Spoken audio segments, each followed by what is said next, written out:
আমাদের এই মসজিদের বয়সকাল হইল প্রায় 150 বছর। মুসল্লি জায়গা দিতে পারি না বিদায় আমরা মসজিদটাকে ডেভেলপ করে দোতলা এবং তিনতলা ফাউন্ডেশন নিয়ে দোতলা পর্যন্ত সম্পন্ন করব। এখানে নির্মাণ ব্যয় প্রায় 2 কোটি টাকার 2 কোটি প্লাস। তো সেই ক্ষেত্রে আমরা মসজিদ ভাঙার আগ থেকে আমরা একটা কথা শুনতেছি যে 1 কোটি টাকা দিতে হবে, 1 কোটি টাকা দিতে হবে, এটা বলতেছে আবু হানিফ চেয়ারম্যান।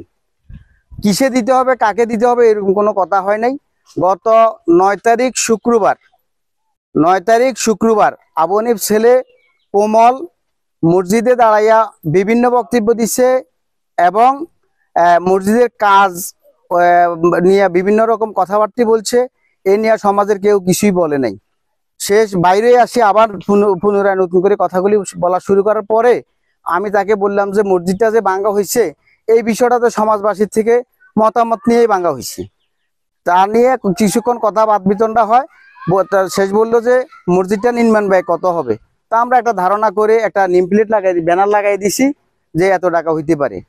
এখন তারা এখানে কবর আছে, মসজিদের নিচে কবর আছে মর্মে একটা ভেটু দিতেছে, বাড়ি বাড়ি ঘরে ঘরে যাইয়া বিভিন্ন লিফলেট দিতেছে মসজিদ কবর উপর হচ্ছে, করা যাবে না।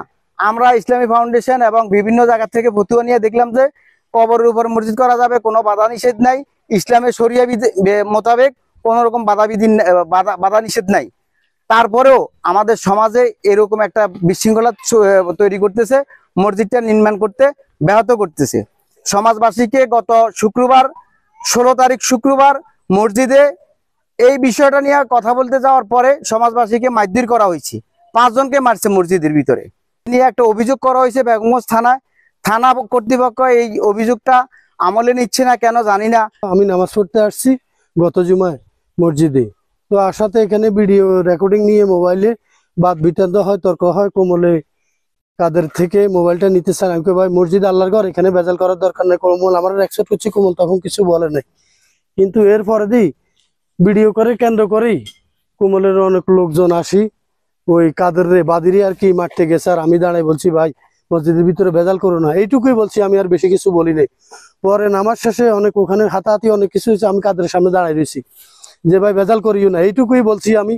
এরপরে নামাজ শেষে আমাদের ইমাম সাহেব বলতেছে যাতে এখানে আজকে আমরা মসজিদের টাকা তুলবো না,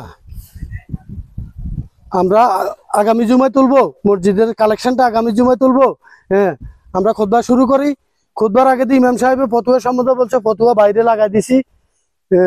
বসুন্ধরা জামে মসজিদের মুফতি, আলামিন মাদ্রাসা জামে মসজিদের 3 জন মুফতি, দুটোটা ফতুয়া ব্যাখ্যা বিশ্লেষণ সহকারে 60 বাইরে টাঙানো আছে। যার দরকার যে বুঝার দরকার বাইরে লেখা আছে অর্থ বিশ্লেষণ সহকারে, আপনারা দেখতে পারেন এইখানে মিট হয়ে গেছে।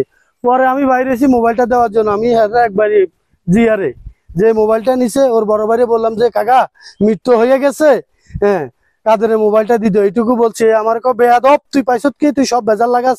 আমি কো কাকা মোবাইলটা তো আমিও চাইতে পারতাম, আমি তোমার বললাম তুমি বড় ভাই, তুমি এক্সপেক্ট করছি তোমারে, তুমি বললে তোমার মোবাইলটা দিয়ে দিবি, এইটুকু বলছি। বলি আমি এখানে আসি কথা বলতেছি, ওদের অ্যান্টি একটা লোক আসি আমার বলতেছে ভাইয়া আপনার কোনো দোষ নাই, আপনি কোনো পক্ষপাতিত্ব নেন নাই।